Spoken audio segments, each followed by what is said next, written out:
I'm really excited to introduce the moderators for our next panel, which is on a very timely and important topic, extreme heat in Texas. Our moderators for this afternoon are Katherine Lieberknecht, who is an associate professor in community and regional planning here at UT Austin, and Marc Coudert, who is the climate adaptation manager at the City of Austin. Take it away, guys. Yeah, go for it. Hey, hello everybody. How's everybody doing? It was strange when I walked over here, it was rather cold. And I was thinking like last week, it was like 90 degrees in February. So I apologize. I guess if it was a warm day, you guys be a little bit more sort of excited to talk about heat. I see some of you guys have coffee and like sweaters. So, but fear not, the heat will come and it's going to be bad. So today we're going to talk about heat. First, we're going to introduce ourselves quickly. The panel will have a couple of slides to go through to talk about how they think about heat in their own profession, and then we'll open up for questions and conversation. So, do you want to introduce yourself?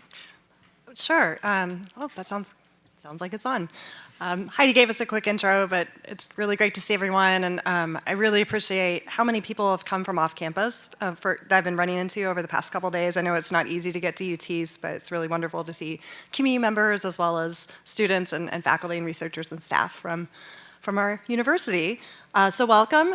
And we really are going to try to devote most of this panel time for discussion. So we will have kind of some brief introductions and a little bit of background from our panelists, kind of giving context about their position, where they're working, how their work relates to heat, but have a chance for both some prepared questions that Marc and I worked on, as well as a lot of chance for kind of interaction with y'all. So I just wanted to mention, we won't forget, but there's a QR code above my head, which you guys can scan and you can use for Slido, so you can upload or type in questions anonymously, I think even, and I think we had some really great interaction last panel from that, so just a reminder about that. We'll bring it up again too, so thank you. So should we go down and have everyone introduce themselves briefly? Sure. Dave? Well, good afternoon, everyone. I might even say good morning because I have had zero sleep since last night and I'm on my 20th cup. And we have been having a proposal which is due today. And this is just one of the things we'd love to do, I guess, as academics, pull it on ourselves. But we're going to talk about heat, and I will be talking a bit more about the climate collab, which we have been developing. My name is Dave Niyogi. I'm a professor here in the Jackson School of Geosciences, as well as in the Civil Architectural Environmental Engineering, and of course with the Planet Texas. Good afternoon. Whoa. Most bass I've had in my voice in a long time. My name is Kenneth Thompson. I am a homegrown Austinite, so I've spent all my life here. And I like to tell folks that I grew up poor. As a matter of fact, no, I tell you, I grew up poor. When we moved to the projects, we got the OR. And so I've seen Austin change a lot, and so one of the things, the driving force for me, is being an activist in our community, really advocating for what I call the under-resourced communities, because I'm a product of that under-resourced community. So I look forward to the conversation. Good afternoon. My name is Ashley Hawes. I'm with the City of Austin with Austin Public Health. I'm a disaster epidemiologist on the Public Health Emergency Preparedness team within Austin Public Health. And so a lot of my work deals with preparing for disasters, responding to disasters, and during the summer doing heat surveillance and looking at how heat is affecting the community, especially in emergency departments. Hi, I'm Maggie Hansen. I am an assistant professor at the School of Architecture. I teach in landscape architecture and urban design. My background before becoming an academic was running a community design center in New Orleans, and I also have worked in professional practice designing and overseeing the construction of public space in a variety of different cities across the country. And I'm excited to talk about how landscape architects think about issues of heat and to give some perspective on what creative practice and design can contribute to these conversations. Hi, my name is Katherine Brown. I'm a senior research fellow at the Odin Institute. My background is actually at a kind of interdisciplinary between the physical and biological sciences. I will also say I'm from Austin originally, been here since 1966, and I also grew up in an underserved part of East Austin. All right. So I'm delighted to share the panel also with someone from a similar background to me. You say right on, right on. Yeah, it was even bust for desegregation. So Know a little bit about that also. yeah, exactly. Yes. So I grew up here in Austin. I went to UT, and then I moved overseas and moved back. I've been working in the area of infectious disease research probably since the early 90s. And today I will be talking about a little bit about infectious diseases as they're impacted by warmth, heat, and also we think about it kind of the dynamics between kind of wet and dry as well, and a little bit about what we're doing in terms of modeling these. Great. Thanks, everyone. There's that QR code again for Slido. For as you think of questions or comments, go ahead and type them in. Thank you. And Marc put together a few slides because he's a designer and I'm a planner, and his slides are always better. So we have a quick intro, just kind of setting the stage. So we're here to talk about heat, and particularly kind of the intersection between extreme heat and equity here in Austin, and thinking about it from across our disciplines and across our sectors, and kind of the hats that we wear as community members, researchers, professionals in the area. And as you guys know, heat in Austin is going up. And I think in the 1970s, we would typically get around a dozen days over 100. Now we average around 30 days over 100. But last year, we reached 80 days over 100, but 40 of those were over 105. So it is getting hot. But we often sort of think of heat as a shock, right? It comes and we get impacted. But we don't talk about heat as a stressor enough. I mean, people's daily lives are impacted by heat. It's not just 105, it's also 95. It's 80 degrees at night when people can't sleep. So heat is here, it's going to get worse, so we have to start talking about it interdisciplinary across all of our groups. And of course, as we know, not everyone is impacted by heat in the same way. So those who experience vulnerability in different ways also feel the impact of heat more extremely. So thinking about the young and the old, the ill, low-income communities, communities of color, frontline workers who are outside working in the heat all summer, in those 80 days we had above 100 this past summer. And also, there is no silver bullet. There's no one thing we can do to mitigate heat in Austin. It has to be across all these things. They all have different impacts on different organizations and different community members. So how do we start to work together? And across this whole panel, we're going to start to see how all these pieces start to fit together. So we're making sure that we're talking to each other and looking at the right solutions and raising all boats. But one thing we do know is that there's a need to combine kind of the technical, professional, kind of big data knowledge we have about heat and heat modeling, and we'll hear about some of that in the panel, along with community input and local knowledge and lived experiences of people in our community, who have living through these extreme heat events, kind of thinking about the summer coming ahead. So I think we'll wrap up with that and ask Katie to continue. I'm going to stand so I can actually see my slides. Of course, you start off with me, which is a pretty dramatic slide, right? So, terrifying study links risk of over 200 infectious diseases to climate hazards like flooding, heat waves, and droughts. So this was featured on CBS in August 2022 in advance of the article that was published. Could you go to the next slide, please? In Nature Climate Change. And you will see that it's not quite as terrifying, and but it was sometimes we know the media can try and maybe try and catch people's attention. But what was really brought out here in this really well-cited article was that over half of known human pathogenic diseases can be aggravated by climate change, and this is what I want to point out here too is that. Most of these are diseases. These are not necessarily something we've never seen before by COVID, but these are generally diseases that humans have lived with for thousands and thousands of years. And aggravated means that as the climate is changing, the distribution of these diseases is changing worldwide as a result. And they point out here that they found almost 60% are going to be changing or moving or going to be confronted by different groups of humans who haven't seen them before. 16% are going to disappear, according to this study. And this is important in terms of thinking where we are now, because I spent a lot of my life working on emerging tropical diseases. And then when I came back to Austin, all of a sudden, all the work that I did in tropical diseases were now beginning to impact the state where I grew up in, because these diseases that were the tropics were beginning to emerge, particularly down in South Texas and working their way up through here. The next slide, please. So from this one, they talk about, what sort of diseases in this article were we seeing being affected. You'll see that warming is at the top and even heat waves is at the bottom. Precipitation and floods are in the middle. And what's really important when we think about these things is that in terms of many diseases, it's not because of a heat wave or because of warming on its own, but kind of a dynamic between flooding and precipitation and heat.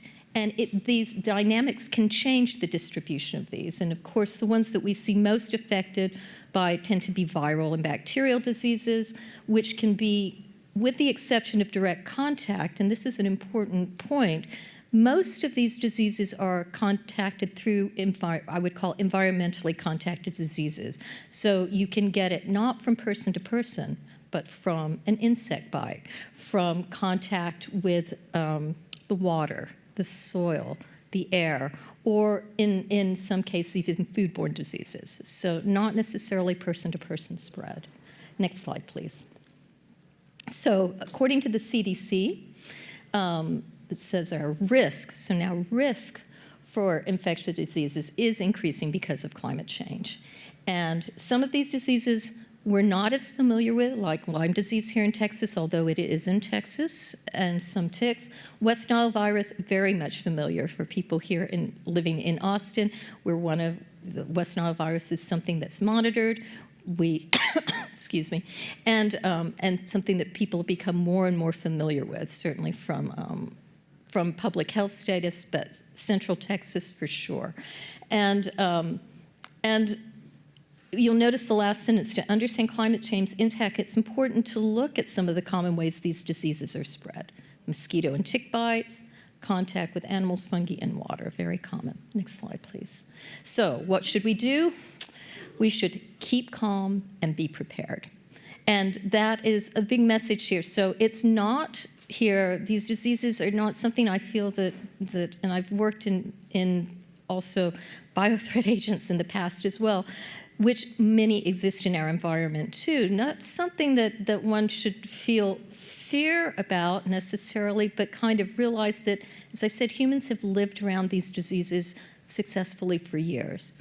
But it's a matter of understanding how we begin to recognize them, especially if they're emerging in areas like Texas, where we haven't seen them before, but are well studied down in areas of the tropics where you have clinicians who are familiar with these diseases, understand the symptoms. It's becoming much more aware of what can be here and how do we protect ourselves, right? Growing up in Austin, certainly I grew up around plenty of mosquitoes and things like that, but I discovered that some people here, move here, they're not as familiar with mosquitoes. And then you come to ticks, and then you come to the other many, many insects around here that can be new, especially when, I can't remember what they say, like 4% of the population is actually from Austin, something like this. It's a really small amount. So you have many people who move to this area who are very unfamiliar with, if you want to say, the local ecosystem and ecology, which includes, as everyone says, the bugs that are here. So it's important to think about, this is understanding risk, and this is being prepared for it in a positive way. Next slide.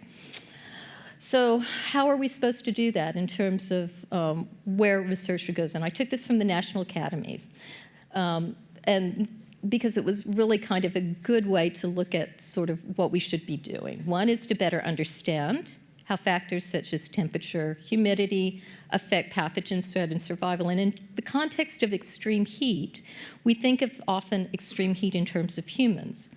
Right? But extreme heat can have different ranges depending on whether you're an insect or you're an animal, or you're in your soil or water, and what conditions those can change to allow organisms to expand and move and adapt. So extreme heat has a very large range, not necessarily, that can affect these spreads, not necessarily humans.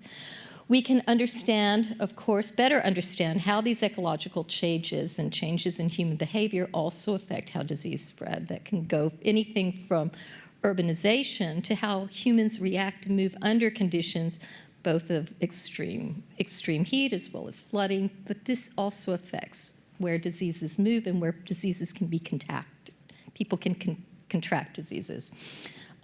Important to model interactions between infectious disease and climate dynamics, definitely an area which is being developed, emerging, both at larger scales, so we're thinking regional and global, as well as local scales, like city and county. Very important. And of course, to do this appropriately depends on data and sourcing appropriate data, which I can say from our own experience can be very, very challenging.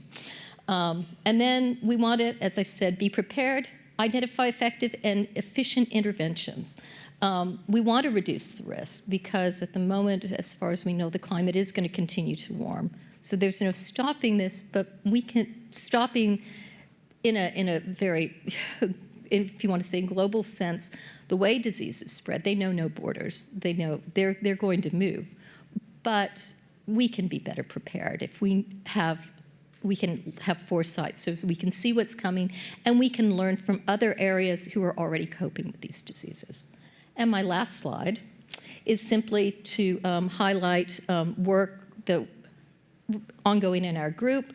We've been doing, the title disappeared. So we model many diseases in the group now, particularly in Texas. One is Chagas disease, which is being spread by kissing bugs. The middle slide just gives a little snapshot of some work we've been doing. You can see Texas down there. What looks kind of blue and green is where we know the kissing bugs, which spread the disease, exist, and what would happen. You see the blue and green are beginning to get larger and larger as you work your way down under different climate change scenarios. But you'll see Texas, for this one species, is certainly not immune, and they're immune to the spread of kissing bugs. They are certainly here in Austin. You can find them in the woodlands, in the outside areas. And I should say, this is where heat and water make a big difference. So when it's very wet, you'll find the kissing bugs outside. But as it gets dry and drier, and if living in Austin, you know that you often begin to see more bugs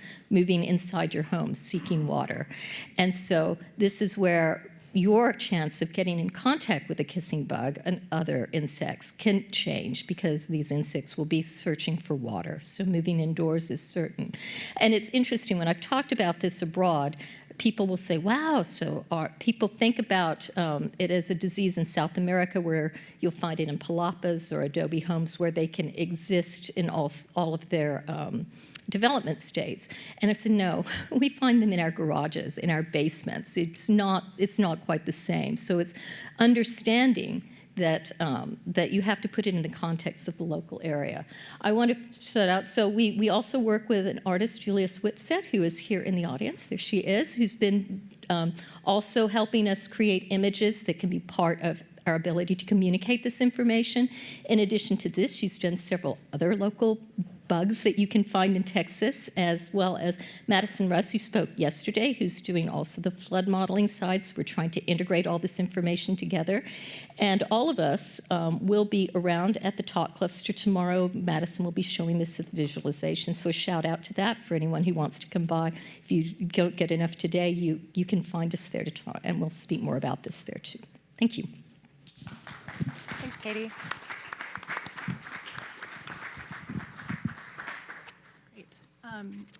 It's such a good, I was worried about how to make a transition from disease to landscape artfully.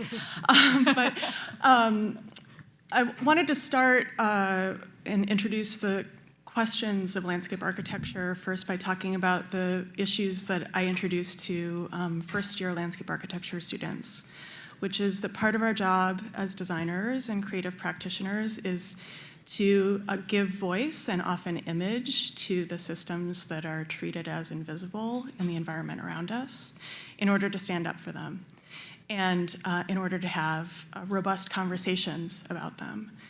I grew up in Wisconsin.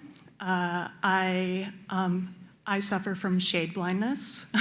I'm used to thinking about warm, sunny weather as something wonderful to enjoy and stand in the sun for as long as possible because it was such a novel experience in the summer in a small town near Lake Michigan. And that's not a great idea in Texas in the heat of the day. And so I've been learning from my dogs, who are much smarter and are Southern ladies, about how to recognize the cool spots and how to slow down during the heat of the day and start to live in a slower pace when it's too hot. And so I teach my students also to start to visualize the important cultural and ecological systems around us and to start to introduce those through drawings and study them through drawings as spaces and infrastructures. Next slide. This is how we often think about landscape architecture, right? It's the ecological systems that are shoved into public spaces that are doing so much work.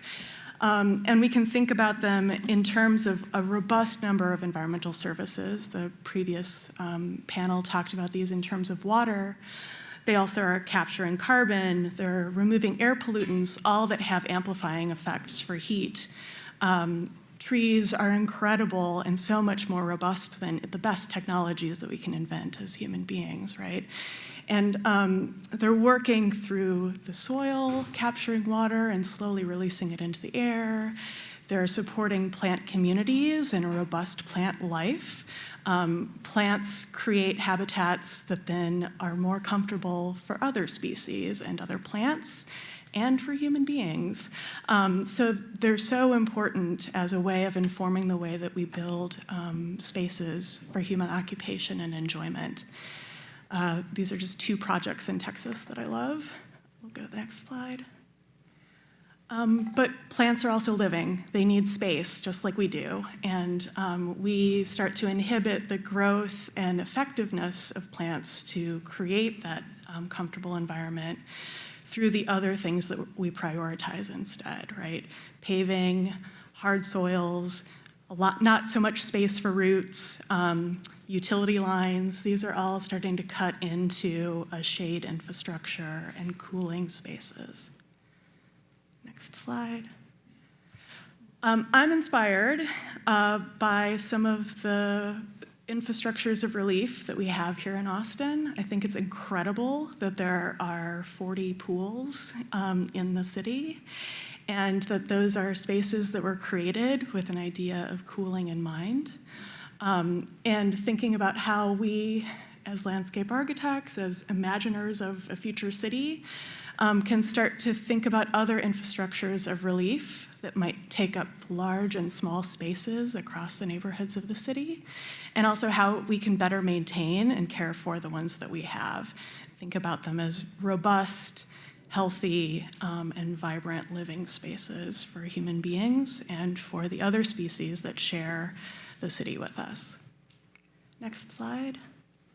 And last, as landscape architects, we are concerned about issues of equity, and that comes at the scale of planning and regional systems to identify how we can better invest in spaces and neighborhoods that have suffered from disinvestment.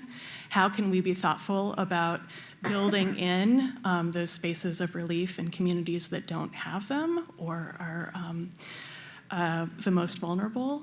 And then also, as Katherine mentioned earlier, how can we think about the equity and the care for the people who are constructing and caring for those spaces?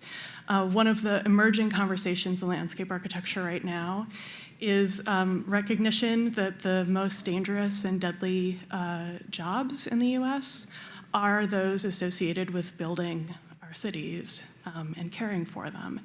And that is amplified in times of heat when folks don't have space from relief from the sun access to water, breaks, and are doing manual labor. So these become questions that designers are starting to take on in terms of thinking about how we take on the role of advocacy for construction workers and maintenance crews as well. Thank you. Thanks, Maggie.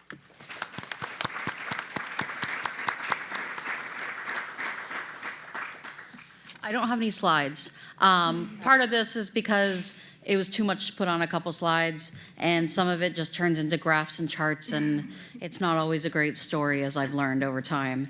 As an epidemiologist, my job is data, and I love data, and it's something that I play with constantly. And sometimes, as public health, we have to remember that the data that we use is also people. And it's the people that are in our community. And the reason I do heat surveillance throughout the summer is because it supports a plan the city has for actually activating cooling centers and emergency response related to heat. Austin is actually fortunate. It's something that we've had for many years, and it's not always perfect, but we know that as heat increases, we also need to figure out how to do it better. The folks in Austin, people who live in Austin, don't really use our cooling centers. Actually, the CDC talks about how low it is throughout the country, throughout the United States. And so we're looking at ways to, A, communicate heat better. I think that if you were to talk to anybody who's from Texas, I'm sure Kenneth can talk about it. I'm from the South in general. I enjoy the heat.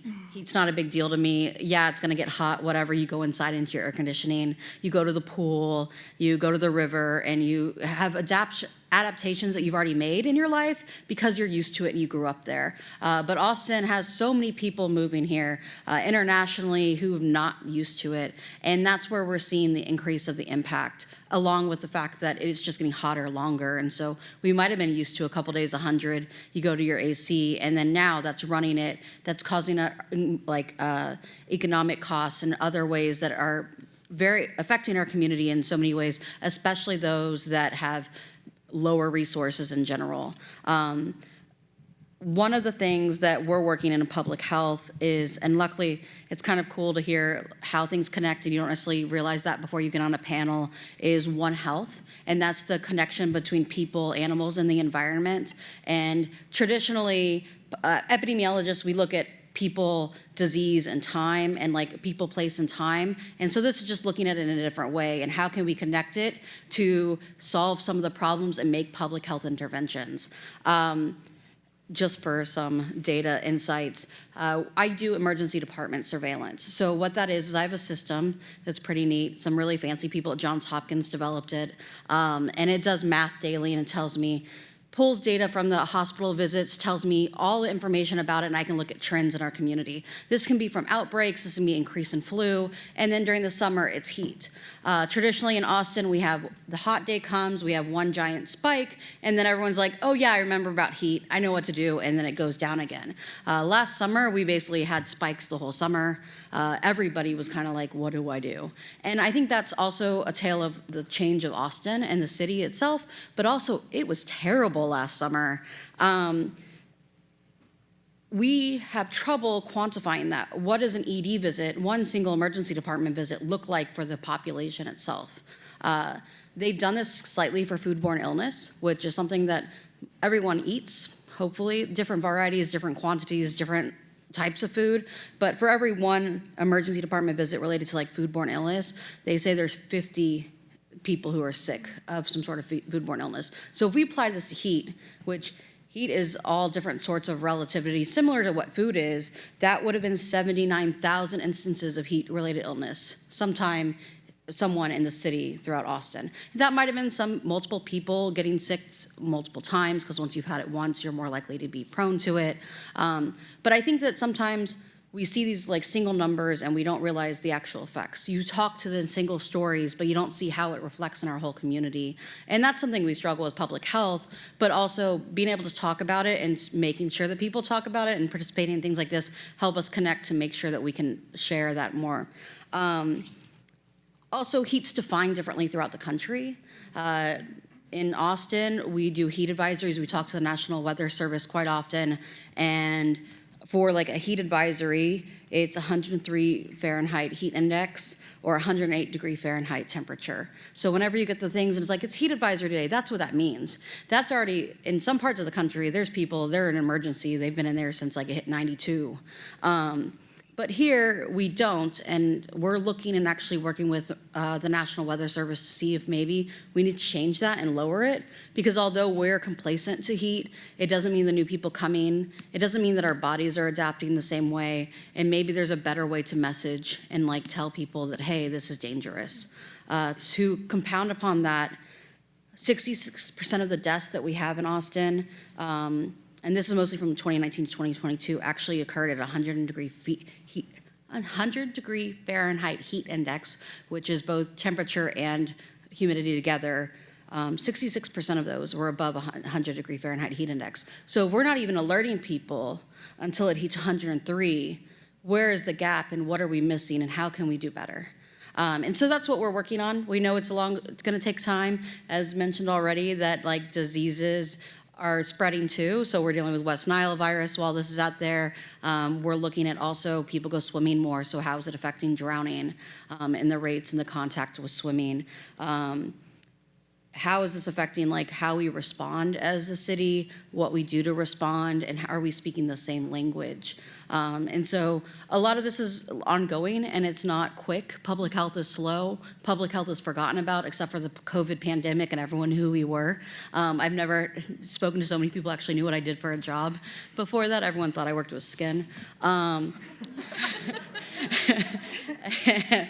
so I think that like, making public health and like our ability and our chance to like capitalize on the fact that people know who we are again is a great way, and it's a perfect time, and it's the important right time to be talking about heat in a way that people get involved, and we work with our communities to make sure that we're serving them in the best way possible too. Thanks, Ashley.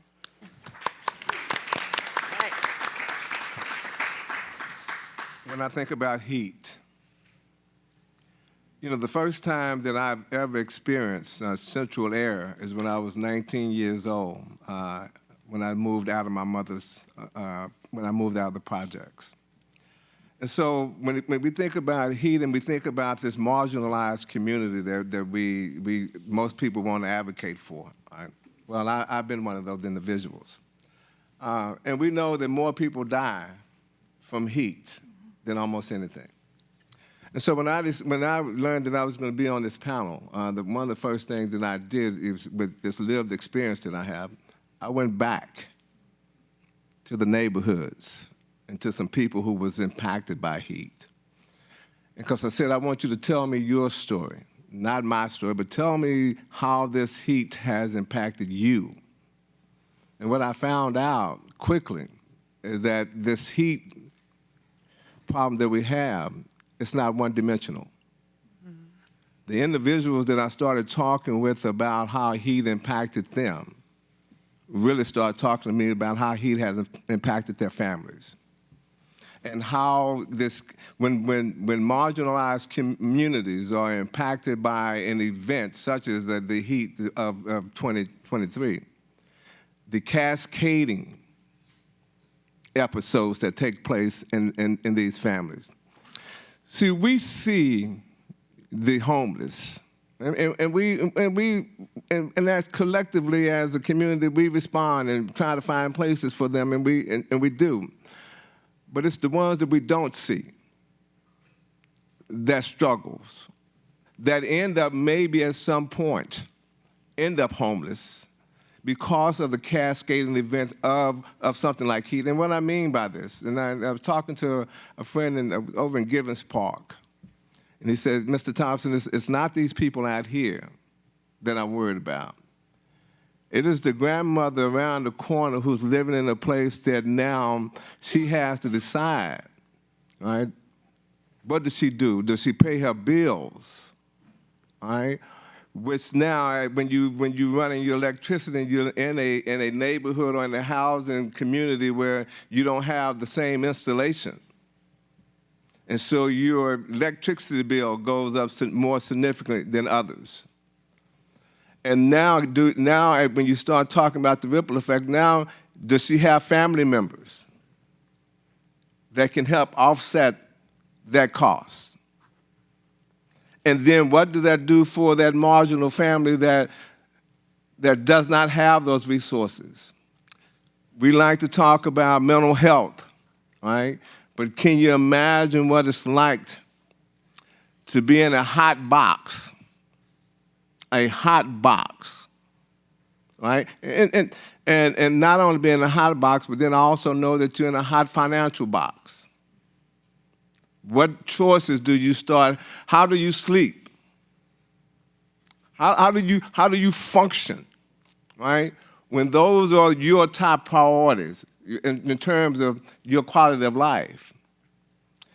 And then I went out to a place out in the country, and it almost made me cry. Because there was an elderly gentleman that was sitting there, and he was sitting there without his shirt off, And as my sister just talked about diseases, right? So now as an elderly guy whose health is struggling, he is now more prone to diseases. And so when we think about these events like heat, we have to start really thinking about how did they come about? Who are the architects of these things, right? And are we asking those folks who are the architects of them to fix them? Sounds kind of crazy to me, all right? But also, how often do we hear their voices? See, we don't hear the marginalized voices, right? And all of us have these things where we talk about communication. Well, we forgot about this thing called digital divide. Well, if you're in some of these places, and I think my sister just said, hey, we let folks know about this heat thing when it gets to 103. Well, hell, if you ain't got any kind of devices to let you know that it's 103, that you got this heat advisement, right? Well, what do? You suffer. And what these events does to a lot of people, right, that we don't often see, we cause suffering to them, right? Because also I think we have the voices. I mean, if you listen to the panel that was here before, we have the voices, right, to make some difference, right? But I think also when I think about this, just the exposure.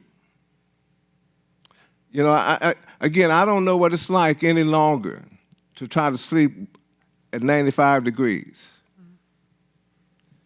But I can't imagine it being comfortable. And then you think about if I do that and I have to sleep with my windows open, and if I'm in a community where maybe I don't have screens for my window. So what else am I opening myself up to, my family up? All of those kind of things that I think too often, see, we don't have to think about. Because those things are not part of our daily existence, even when there's an event like the heat event was, right? Because see, if you have resources, then it also means you have choices. But if you don't have resources, then you're limited to your choices. And so many times, so when we think about these events, right, we have to think beyond who we are, right? Because they are not just impacting us, but they impact other people. And it's not, let me say this also, it's not just people of color.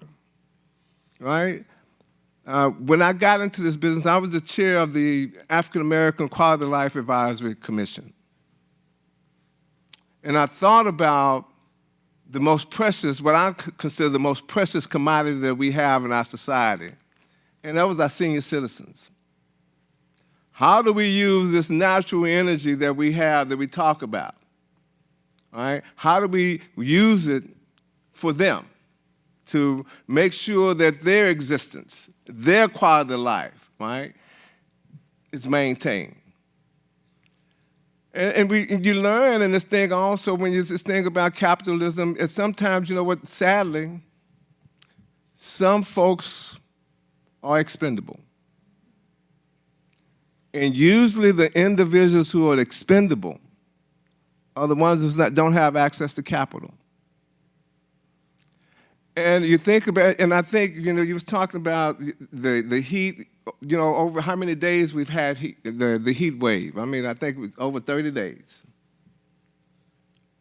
How many of you went without access to air conditioning in those 30 days? Probably none of us. Right, but see, this cascading event, but then also, can you even purchase healthy food now? If you was able at one time to buy something that was healthy for you, but now your electricity bill done went up, right? Your cost of living, those things have went up. What other things do you have to give up? And so when we look in this room, we ask ourselves, what do we have to give up to survive if we had another heat wave? And as we said, more heat is coming. And then also, we're in this paradox, right? Which is messed up. Every time something is improved, I lose. Every time something is improved, when you come to my community and you build a new building, a new house, right, that looks good, what does it do for me? And so if I can't pay my taxes today, then how will I pay them tomorrow? And so I think we have to start having this conversation about what I call duplicity and hypocrisy around humanity. Because it seems to me that when we have these events, what's at stake for me as a community person, right, is our humanity. And no one should lose their humanity or parts of their humanity because of a natural event that we're creating. Thank you. It's kind of...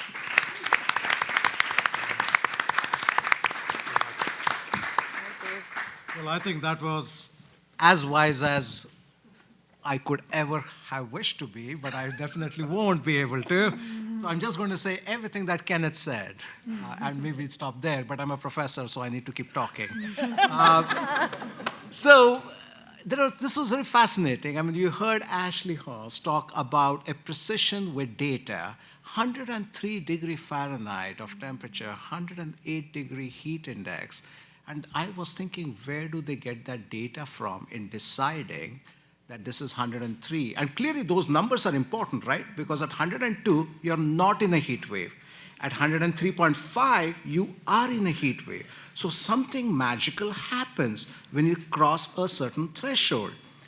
And this we have seen actually with plants. Crops stop creating yield and they die off within a time when they pass a certain threshold. So these numbers are actually really important. But where do we get this data? That's one. So let's think about this. The second one that I was really impressed was this combination of Kenneth's and the neighborhoods that talked about the experience. And when we look at this data and experience together, I think we have a good sense of the kind of information we need about a city like Austin. And what Austin is really a collaborative for everything. So I see Dean Gisage leaving, but I wanted to also highlight that he is one who has actually created such a solution for a city in Los Angeles with the Laskin Center. And I hope at some point some of you would talk to him in terms of what they have done with the heat advisories for California and so forth, and how that has become a model for anything. But thank you for coming. Yeah. But what I also wanted to highlight was the first part in terms of the data and experience. The second part I want to say is just my experience. Like, I grew up in India, and as a kid, I used to play cricket. For those of you who don't know what's cricket, it's sort of like baseball, but slower. We play over 5 days instead of 5 hours, and it's all out in the sun. And I used to do that and enjoy it. And then I've been there a couple of decades back, and I've seen actually places where they advise you not to drive because the roads are melting. You actually see the tar melted and the cars getting stuck, so you don't drive because it has become hotter. This is also because we have seen cities are growing. Austin is a classic example. Austin is a beautiful collaborative. It's a beautiful lab. We are doing everything that the rest of the world is doing, perhaps on steroids. And we are really getting ready to come up with solutions that I think we'll try to use, but I'll get to that. The other thing I came to US about 30 years back, and this was a pre-internet era, so I'd seen only people come in movies to US, and everyone wore jackets and coats. And I landed in August in Houston. And I was wearing, as I was then, and I still had a tie and stuff, and I was like, this is hot. And then from Houston, I went to North Carolina, where I learned the 3H. It is always hot, humid, and hazy. I said, okay, which country am I in? This was supposed to be cold. Eventually, after 10 years, I went to from North Carolina to Indiana, the neighborhood of Wisconsin there. And there again, I was working with data and as a state climatologist. So I've been working with data and experiences. But when I came back to Austin, what I found was one thing, that a lot of people had a lot of advice for me, a lot of experience for me, but when I was trying to look for data, Austin is surprisingly data paucity. There is tremendous paucity of data around Austin. If you look at the number of air quality sensors, 3. If you look at temperatures, maybe like about 10. When we are trying to decide on things as to what are we going to do in terms of the exposure people have in, say, one part of the neighborhood versus another part of the airport, we do not have data. And so if we don't have data, we are missing a part of the equation where people like Marc and the city and the officials have to actually objectively try to do something together in terms of putting the experience and data together. And so that's important. And so Marc started off by saying that we are in a region where it has been hot and it is going to get hotter. So this is a projection, and in fact, we are going to be releasing shortly the Austin climate projection. It has been overdue. We have been waiting for a great event. Maybe this is it.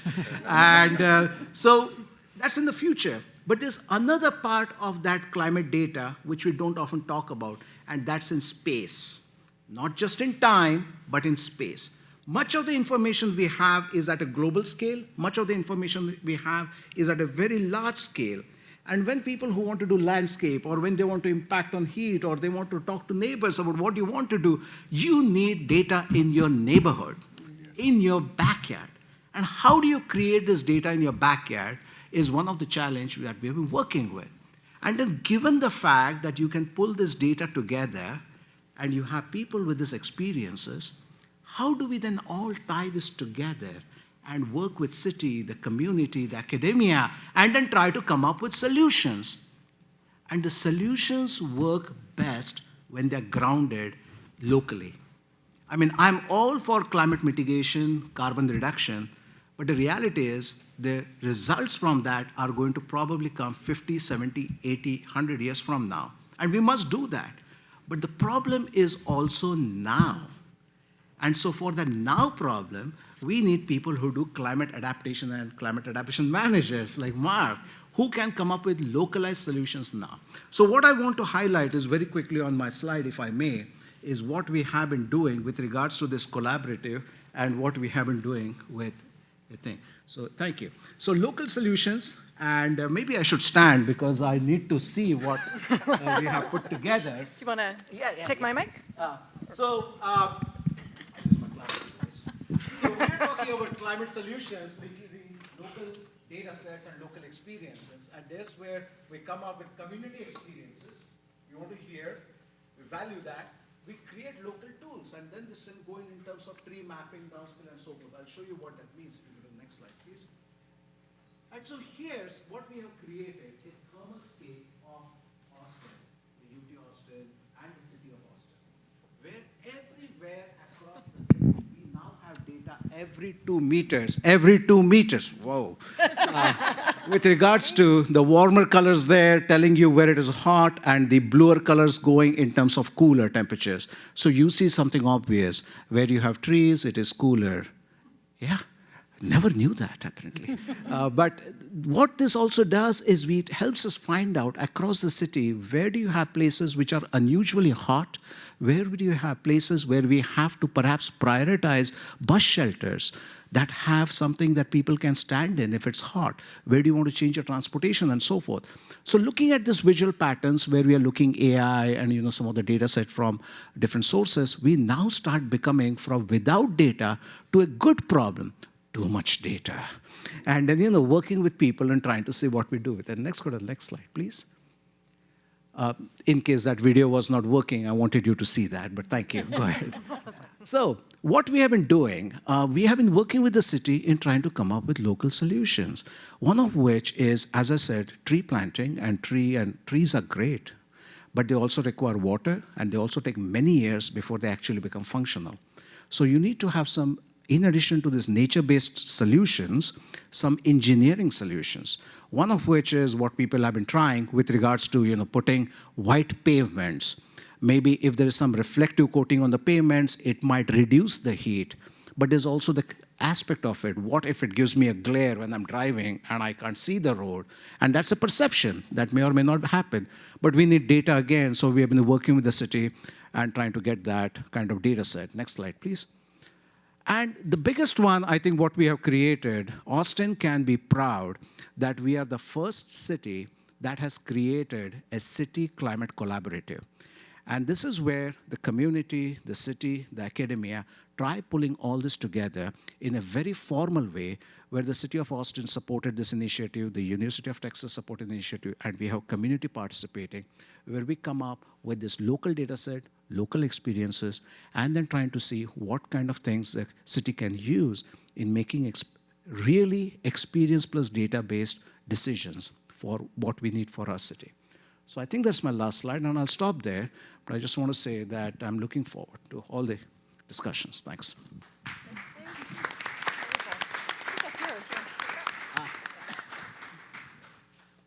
Great. All right. Just wanted to remind you guys that QR code will take you to the Slido, and you can type in some questions if you have any additional ones. Marc and I have a few to get us kicked off with, and I think I'll start with, and actually Kenneth already brought this up, I'd just like to repeat that more people die of heat than any other disaster event. If that's the case, why don't people take heat more seriously? And it's open to our panel, so we don't have to go in order. And I heard versions of this question. I'm gonna try that. I think I heard Ashley mention cooling centers, and I'm also part of this resilient hub trying to get people to these centers, right? And what I find is that even in the toughest environments, people still prefer their homes, right? I mean, because there's something, it's the familiarity with it, with the smell, with the sense, right? And they've also been through some things in that environment. So even when they know perhaps there are some places where they can go, right? Sometimes they don't leave those places because of some levels of insecurity, but also more than anything is they don't know if those places really going to serve their needs. Because again, when we think about this heat, it's not one-dimensional. And so if a family has someone who has a medical condition, well, do I put them in a vehicle and take them too? Will they serve them? Right? Or is it a place just to provide me water? And so again, but I think fundamentally, people just feel more comfortable in venues and places and spaces that they're comfortable with. And so we have to get better at perhaps communicating to those folks that these places are comfortable places. These places are intended to help you improve your quality of life, at least at that moment, all right? But then also, after you help me in that moment, I still have to go back to the same place that I just come from. So why do I leave the place I just come from? For this momentary bit of comfort. And who is it really for? Who does it make feel good that I'm there, right? Because it really doesn't change my condition and make my quality of life to some degree. I'm just going to quickly add, if I may. I think the core aspect there is knowledge, and I'll explain it in two ways. I've had a neighbor in India when I was still a kid who actually died, when I look back, died because of heat. This was an evening, an elderly person who came from the office, was just not feeling too good. He thought it will feel better if he sits outside. And then by night, his condition worsened and he had a cardiac arrest and he died. And this was on a day when there was a heat wave. This was a clear heat-related fatality. But if you look at the death certificate, it will never be listed as a heat-related death. Yeah? People don't know that heat is affecting us, and this is how it is going to do. That's the first part. The second part is people feel safe in their home, as Kenneth was saying. But the reality is there is data out there right now which shows if you're a homeless, you're probably going to have lesser heat exposure than a person who is living in a poorly constructed house. If you are living in a poorly constructed house, which is going to hold that heat, you're more exposed to the heat hazard than a person who is homeless. And so this apparent security is actually very dangerous, and people don't know that information, and that becomes one of the factors that they don't deal with it. But I'm sure there are many other social and economic factors as well.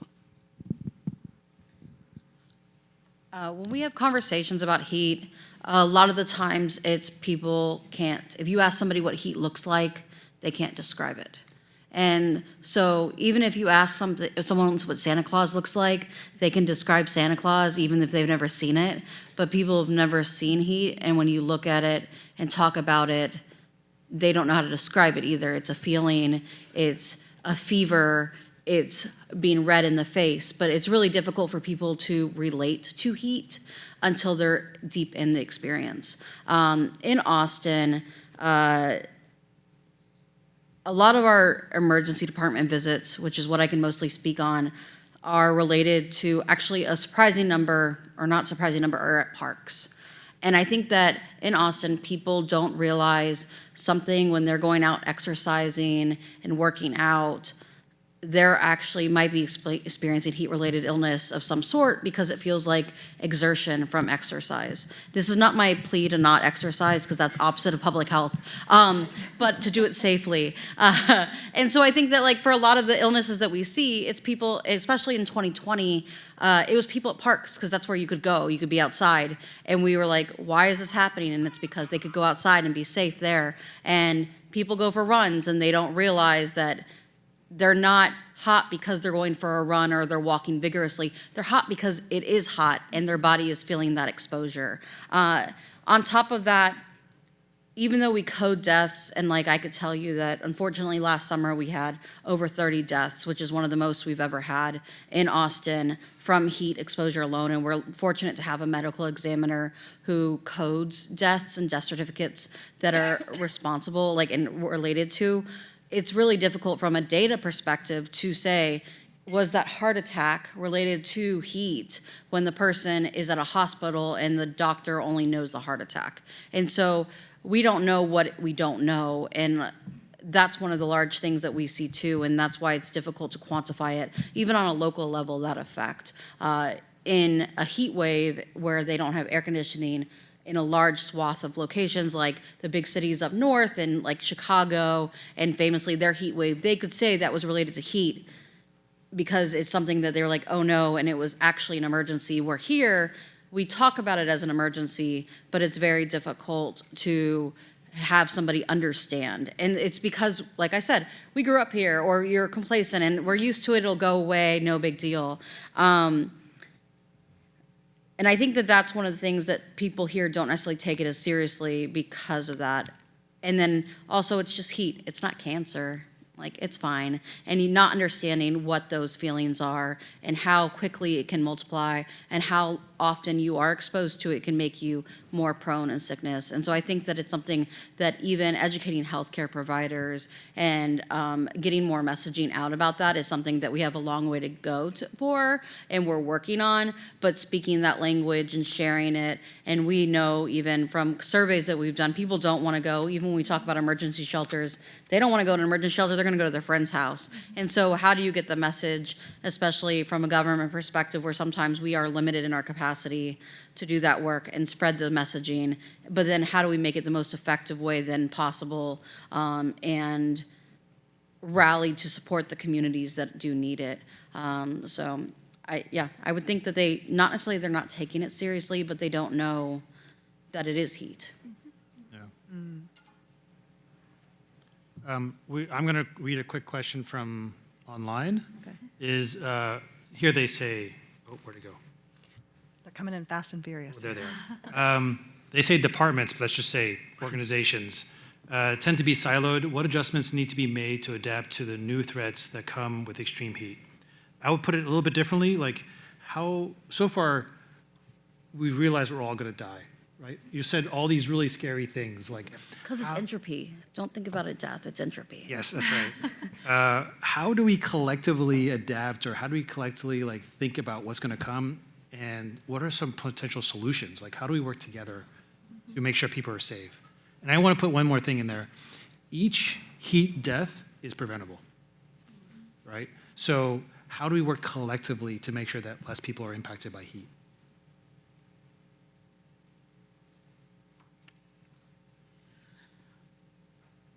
Well, I mean, I think we have such a nice cross-disciplinary panel here, and I think that one of the things that's happened even within this discussion is the exchange across sort of quantifiable data and the importance of understanding and unpacking and sharing things that we know through science, but also the importance of storytelling on the ground and really listening to the reasons why some of the solutions that we've come up with are not working in the ways that we expected them to. And I think finding more and more mechanisms for those kinds of exchange is a way where we start to build more resilient solutions that are taking into account people's real experience and their everyday needs. And I think perhaps bringing some of the spaces that are meant to be places of relief into everyday life so that folks are comfortable in them and think of them as a part of their routine rather than something that is only for emergencies or only when something is urgent. And that's a challenging thing to do, but it takes that kind of exchange across multiple disciplines and multiple sources of knowledge. And I would say this also, when you begin the conversation, right, when you fundamentally begin the conversation about improving anything, you have to make sure that some of those people that you're talking about improving them for have a voice at the table. I mean, I think, and I think Katie said it earlier, when we did the climate equity plan, and I'll remember when they first asked me to be a part of it, I didn't want to be a part of it because I really thought it was whitewashing. I mean, I just thought, I've been in this city for a long time, and so I've heard them say a lot of things, do a lot of things, and nothing ended up really changing, at least not for the people who they say they're advocating for. Mm-hmm. But when they put the climate equity, Austin climate equity thing together, it was masterfully done because I think the first couple of weeks there was some discomfort there, right? But it was okay to have that discomfort because many of the people who you're advocating for, they have always lived in discomfort. And so having some other folks being a little discomfortable, a little uncomfortable about the language, right, about the conversation and how the conversation is going to take place, added value to everybody's voices there. So I think if we're going to we have to do more of that, and I think we have to be intentional about it. You can't talk about diversity when you walk in the room and it ain't none. I mean, that's just business as usual. So I think you have to be intentional about the work that you do. Quickly add, I think I have to always listen to my mother is what I think. And that's a good advice because she gave me two advice when I was coming to US many years back. The first one was listen.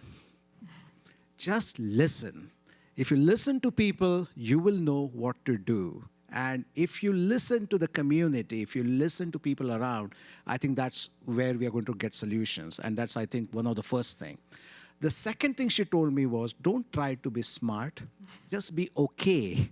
Do small things, you will make your way. And I think that's exactly where we are. If you look at the climate solutions today, you'll find billions with a B or maybe trillions with a TR being put into carbon solutions, which are going to definitely be important. How much of that is actually translating into local neighborhoods, into local adaptation? And that part is where we start doing the small steps. I think if we do those things, listen, and just do average things, we are going to be fine. But that's something that's very difficult, and that's where we have a problem right now. Thanks. Please. Please. Yeah, no. From a city perspective, I think that sometimes it's the effect of how funding comes. And I imagine within academia and dealing with grants and those type of things, because we have grants within like public health, actually, we're mostly funded by grants. Some of it is by the nature of how the big people in the sky that we can't see who give us money define what we do. And on top of that, as a government employee, realizing I'm a public servant, and that's what my job is to do. And so, like, focusing on that. But also, because of that, sometimes we have to stay within that lane. Like, we have a swimming lane because that's where the money has been put. Mm-hmm. That's where you need people who are advocates towards, like, senior leadership in City Hall and to the mayor and telling them this is where we want money to go for us to be able to sometimes put money there. Mm-hmm. I would say that we are fortunate that we have people like Marc who bring people from different organizations together, and the silos aren't necessarily there as much as people realize. However, people are sometimes afraid of taking the step and doing something different because it's government work and people expect the government to work a certain way. And until people are afraid, or until people see and appreciate that the government is trying and sometimes not doing the best because it's not working, and they're okay with that, and they're okay with failure and that quality improvement process in general, getting rid of those silos is very difficult, because that's what built silos, is because people were afraid of moving together too much and moving the bar too much. There are small steps that can always be made, and looking creatively, looking at innovations. That innovation doesn't always mean technology. It's using what you have in a new way can make a big difference to the community, and seeing and leveraging what you have to make that difference can help make a big difference overall. And that's like one of the things why I love working in emergency preparedness and disasters, is because in a disaster, you only have what you have. And so we see how can we affect people, like what can we learn quickest, how can we make the biggest difference. And I don't want to live in that world all the time, because that stress is not worth anybody. But it does lead to innovation in ways that don't require technology, that don't require a lot of money, that are using what we need to do. And if we can sit there and train everybody to think that way, we could remove a lot of silos. I'd like to add that, so a lot of our work that is funded for our modeling of infectious diseases is not just on the modeling, it includes a strong community engagement aspect. And some of our work, which is done down at the Texas border, and this is important because it's where the diseases first emerged that work their way up through the city, involve actually engagement with local communities, colonias and other communities down there, where we can start to understand how these diseases are identified and impacting those communities.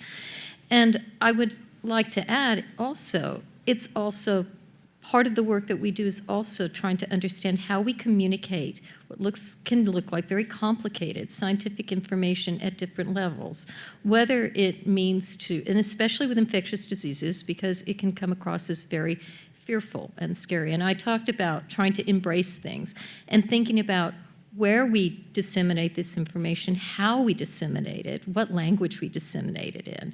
I mean, one thing I do remember as a child growing up in Austin, a third grade class was when they would teach us about the poisonous snakes and the poisonous plants, because these were the hazards that we would see in our schoolyard, and we did see snakes in our schoolyard and plants.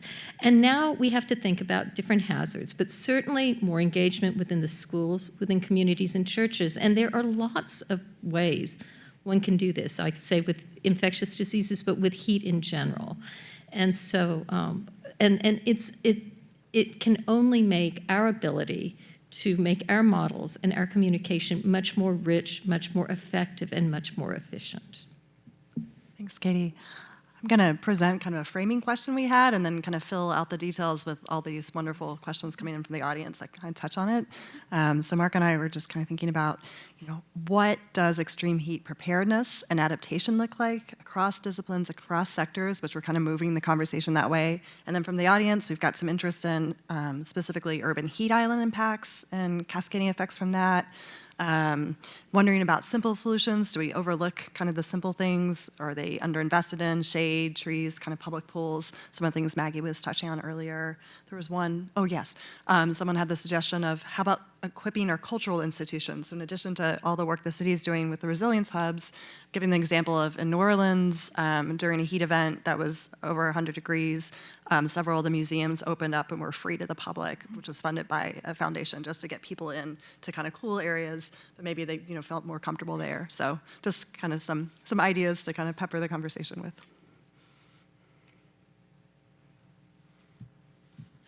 So what are some solutions for reducing the heat island effect? I'm not that complicated. But I just think that we don't use innovation nearly enough for poor people, right? And then also with poor people, the first thing that we will do to them is say we attach this thing called the cost. But hell, what is the cost of being poor? I mean, did anyone ever ask that question? What is the cost of being poor? And then when the poor people are there, right, they didn't create the problem. So I'm saying I'm always puzzled. Like, I see solar used in every aspect of it turn on lights, right? And why can't solar be used like this, what I call direct access, where, you can take a solar panel or something where you connected directly to the plug of where they use the AC at. Now, it may not reduce all of their prices, right? But maybe it stabilizes their utility price. And so, and I don't know if that's possible, but, to me, again, when you have these conversations, you don't have these poor people involved in the conversation, so you don't get their ideas. I'm saying, why don't we take a pole and put it in my backyard and put a few panels on it? Where if my rooftop can't support it, but this pole that you see that turns on the lights on the streets, why can't I put one of those in my backyard and have a couple of those and have solar panels attached to it? And so why do we, so where can we use what I call direct access to a plug?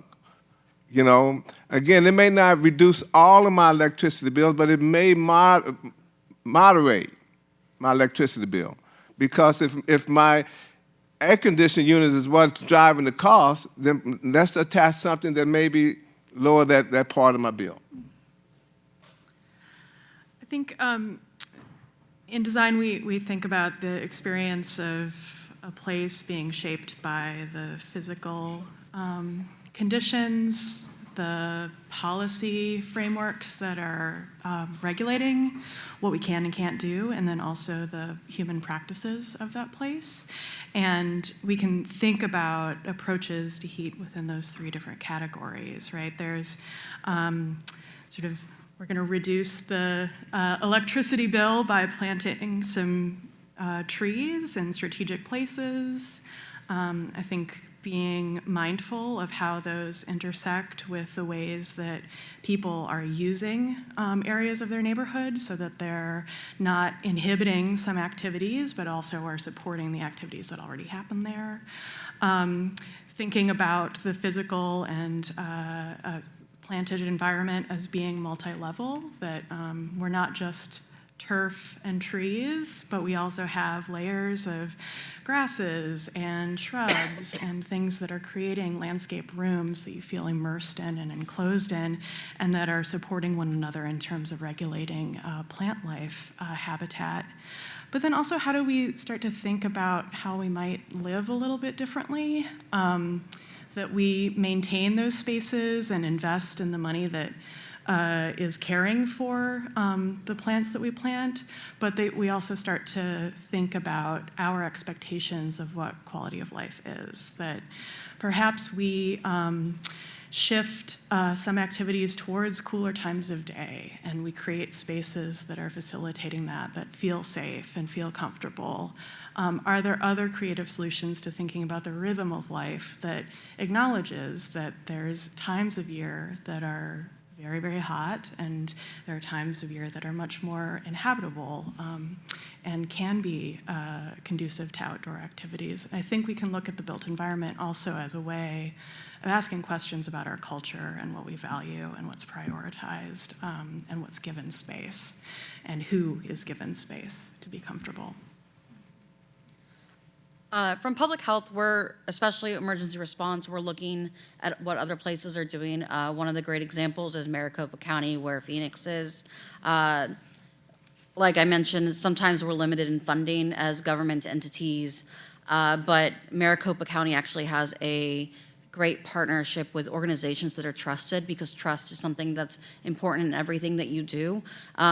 And people started turning towards the government to solve some of these solutions, and although we can start that, we can't always be the main funder of it because of funding, because that's tax dollars, and people don't want to pay more taxes, so it's like, where are you balanced between those two things? But in Maricopa County, they actually have this really robust network that is not just heat centers, but places where you can get things that may help you with heat.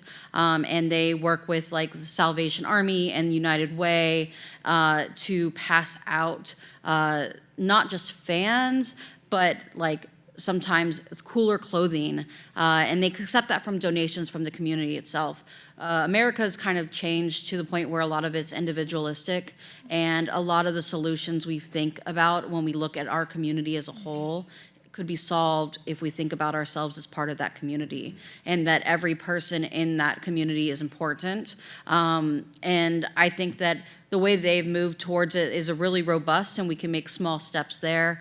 And we're actually working on, for things we're working on, it was actually after the winter storm that happened last year, Winter Storm Mara.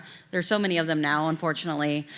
We deployed community health workers into communities that had long-term outage maps and also were higher social vulnerability index areas, so known communities that needed assistance and had been out without power for a while. And community health workers are trained through the state and certified, and they actually went door knocking and said, do you need help? What do you need? Austin has millions of residents, so it's very difficult to say that, but using the data that we're all creating and layering it and looking in a time of disaster to say who needs it the most is one of the first ways to start. And we can go door to door, and so we're actually working, it's specifically designed for winter storms, ways to deploy these community health workers who know how to speak to the community, who work with the community, who are often trusted in the community because that's where they work every single day, to bring supplies, to ask for if they need assistance, to provide resources. And so we're starting this with winter storms. Hopefully we don't get any more and we don't have to deploy them. And then we're hoping to use it at other times too, both for major public health impacts, like if we have an outbreak of West Nile virus or something, which we hope doesn't happen too. And then also things like heat, but then we have to think about their safety too, so the balance between those. And then we've also traditionally thought you can't go bug people late at night or in the evening because that's when they're eating dinner. So when do you knock on those doors? When do you talk to them? And adjusting that frame of thought. We've had plenty of community health workers say, I pay visits 8 p.m. because that's the time they're home. That's the time they're comfortable, where they're not thinking about a million other things, and we can have a conversation, and we both can be treated as people rather than trying to get the transaction completed. And so thinking outside of those government hours and making the preparedness switched a little bit for safety to the evening hours, all can make a big difference and are things that we're working towards, as well as adjusting and looking and working with our weather service partners to say maybe 103 heat index isn't the best temperature, and let's see what we can do to make it better using data that we know and how our population is affected the most. Well, a heat island is something we study, and I want to say that there are a lot of problems we talk about with heat, but there are also something really amazing about Austin I want to celebrate. And one thing on that is the city actually is very responsive. In the sense, I would say, at least from the climate and climate solutions perspective, you talked about the climate equity plan, for instance, that they have actually been listening, they have actually been talking. And in fact, when I came to UT in middle of the pandemic, one of the first thing I heard was the city, Marc and the team were actually doing a heat mapping campaign. And this was in the middle of pandemic. I was still not comfortable flying down from Indiana. So I actually drove down from Indiana. And it was a nice 2-day ride, but we mapped the heat across the city with a team, so forth. And that kind of mapping and the data that we have is actually quite important. And that was, of course, done by the city. The second thing that is really important is that the city has been looking in terms of solutions. And there are, for any kind of climate problem of this nature, heat or otherwise, there are 3 solutions. One is a nature-based, where you're going to put trees, you're going to put ponds, you're going to come up with ways that can reduce the heat.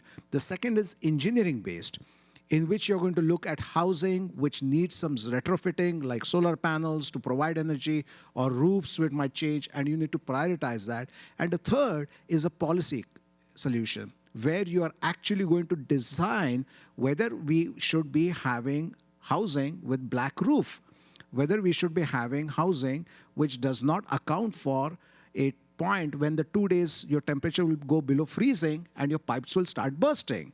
Whether we should have a policy where you are allowed to drive anywhere you want in the city without a walkway or a parkway, giving priority. So those will be the 3 things that go by in terms of how you try to come up with a solution.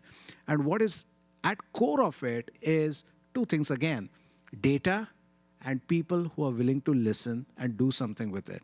I think we have a hint of both of them emerging, and I'm very pleased with the collab. Again, I'll put a plug for that the UC City collab is one such avenue where I think we can make this happen. I'm very excited about the opportunity. I'm very excited about what the future will be, because a year or 2 from now, I hope we can start talking about what we really achieved in doing so, working together. And that will be real solution.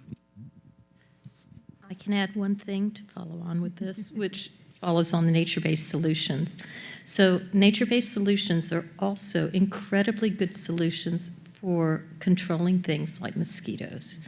So nature-based solutions which encourage ecodiversity.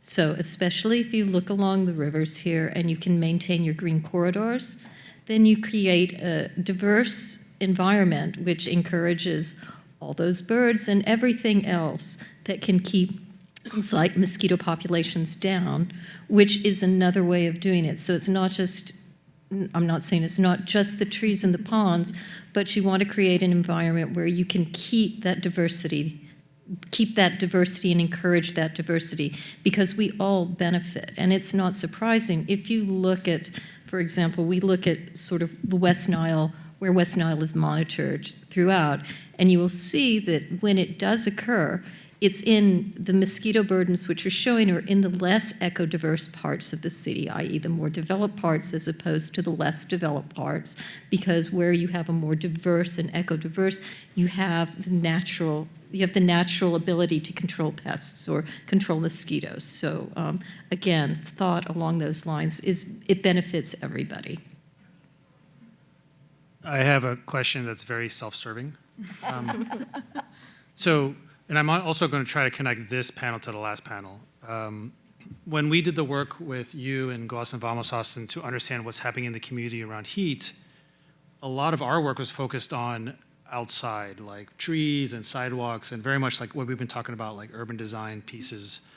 But when we would talk to community members, most of their comments were about, my spouse works outside, I think there was a comment earlier about the people building our city are people who work outside in construction or in landscape.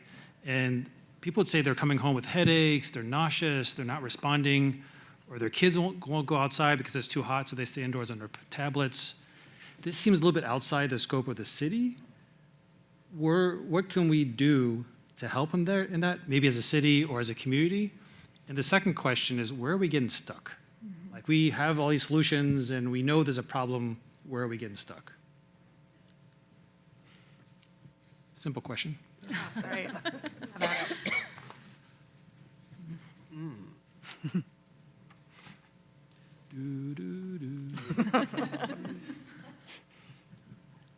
Repeat that question again. Double-barreled. Okay, so it's never good as a moderator to give two questions. I guess the first question is, how do we help people at home, especially for those who spouses work outside, in construction or landscape? Second question, if you decide to take it, is where do we get stuck? Like, we have a lot of solutions, but somehow it's still hot. You know, I would say those folks who work at home, again, innovation needs to come. What type of equipment do we provide those folks with, right? I mean, you know, because, I mean, heat is heat, and so if you're going to be out there, you know, what type, you know, are the traditional hard hat and you know, a regular T-shirt, is that what you want to wear out there? Or is there some things that you can put on also that also insulates you and cool you while you're out there working also? And that's one of those, I'm not an engineer, but hopefully someone who's, you know, can design something, you know, for someone who's working outside. Because I don't know if we've ever really focused on the clothing, you know, that, you know, particularly those who have to pay for uniforms and things of that nature or provide uniforms. How much emphasis do they put on the clothing, the quality of the clothing for those individuals also? Because I do notice in my brothers who was out cutting grass, you know, now most of them have something around their necks and things of that nature, and most of those things look like they're homemade. And so it seems to me that the industry, again, I think, how do we bring the other parts of the industry in, and how do you clothe those kind of people? And I think when you're talking to them at their houses, or, you know, talking to their, you know, I think you have to make sure that whoever they are in love with, or who they are obligated to, you know, the family, that we're communicating to them that they need to make sure that these people are taking care of themselves also, right? Because I think if you also communicate to them about their family members having value, you add value to them as well. All right, so I think that's the most simple thing I can think of. I'll just add two things. One is nature-based solutions like trees and so forth are great. They will eventually reduce the heat by shading and so forth. But people who are inside the house are still going to need some sort of retrofitting of the housing and so forth. So I think we need a means to identify at a very local scale, where do we need such engineering intervention? We do this for floods. We know which neighborhoods are going to be flooded and we try to buy back and so forth. Maybe we need something for heat where houses at a local scale are provided with assistance. That's the first part. The second part is the scale of solution. I think we know a lot of things can work, but much of what we have done is at a very one tree, one neighborhood, one location, and we really need to do it in a more dedicated manner at a larger scale to see that the impact is going to really come forward. So we will need to be bold and be very dedicated about that investment. And second is the first point I made, that while I am all for nature-based solutions to improve neighborhoods, we also need to look at individual houses and individuals to see what kind of assistance they might need in terms of improving the housing itself. Every summer, whenever we have heat advisories and heat warnings come, and I note that we're seeing a number of heat-related illnesses and that it's mostly 25 to 44-year-old males, people ask me, well, where do they work? And I say, I don't know, because people don't talk about that at the emergency department. We know, though, that people who work outside are vulnerable, we talk about usually things that pull the heartstrings related to heat, and construction doesn't really pull the heartstrings. We report things in public health because of interest in the community. We don't necessarily even know when someone passes away where they worked. That's not part of the story that's told in the data. But we do know, we did a survey, something longer, that's way longer than this panel conversation, that was within the Eastern Crescent of Austin with the resilience team when they're doing their resilience pilots. And although the survey ended up not being statistically valid, I have to use that as a caveat. Of the people that we interviewed, the households, 31% said that someone in their household worked with no AC or outside. Mm-hmm. And so even though we can't really extrapolate that in some sort of way, we can think about the number if we take that and extrapolate it to millions of people in our city, how many people are actually affected. And I think if we talked about it in a way that was making changes and that, like Kenneth has said, maybe adapting and looking at communities and countries around the world where they change clothing based on the temperature and the weather, we could probably make a push for it. I think that America itself is behind on it, and it's not necessarily even an Austin problem. It's the way that the United States views heat and the way we dress and the way we view fashion in general, which is a larger community problem. And I think that that's something that could be solved creatively with people who think about that. Like, I'm not a fashion person, but I think that like it starts in a way that it takes one person being bold about an idea and taking those changes. And when Marc says that we keep getting stuck and where do we start, I think it's somebody telling us that that's where they want to start. In public health, we're actually working on a couple different things and hoping ways to influence where we can, and that's usually in a government type space, and like using community health workers and having those community conversations and seeing how we can get data out so then other folks can use our data. We're also having conversations about like maybe we can do signage, and signage is minimal, but signage is something that's so huge in public health that we can make it that's interesting to see. How can we make things make a difference? And those are where we're starting in ways that we know and hoping to push like how do we make a sign but make it look neater? Or we're talking about even outside of fire departments, there's the wildfire warning little graph meter, it's a meter, I guess, too. But seeing if we can put maybe a thermometer outside that's colored to let people know when they go on a walk or a hike in any of our greenbelt areas, how much water to take with them, that it's dangerous. Like red is like a sign that's like, oh, that I should take caution.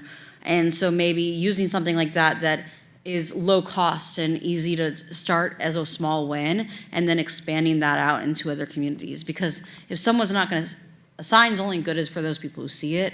And so how can we also then maybe tell people and share that information and share what it means when it is red? And we create alerts, but what does it mean when we want that to happen? And so I think that where we start is we have started, and like we've started the data and we've gotten stuck because sometimes we're all working on our own areas, and now like we have this panel showing that we all are doing things that we can use and collaborate together in different ways and share the stories together to make that next step, to make it better, and even come up with ways. I never thought about solar panels on a pole. I mean, it's not something I do for a living, but it sounds pretty cool. Solar panel trees. Like, why not look at that and start small, and then everything, even construction, is a small building block to make it bigger. And I think that's kind of what we learn from this panel especially. Thank you for summing that up for us, Ashley. That was awesome. Anytime. Yeah. It is time. I hate to stop the conversation, but I know there are brownies and all sorts of other things back there, so I will. I just, I was listening to y'all during the introductions and just really appreciating all the hard work that Jonathan Lull and Heidi Schmaldeck did to coordinate and organize all these panels. Thank you all so much. It's not just magic that all these amazing disciplines and voices and lived experiences and data sets were here. It was really well coordinated, so thank you all. I just want to reflect too that a lot of what I was hearing today was just, and we talk about this all the time, the need to better connect data with stories. Like, how do we communicate heat, right? What are the solutions that we haven't been thinking of but that come out of our backyards?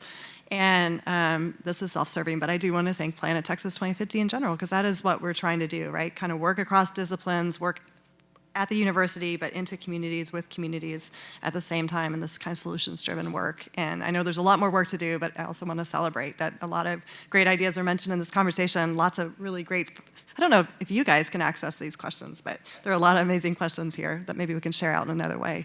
So thank you all for joining us. Thank you so much to the panel. Thank you, Marc, for moderating.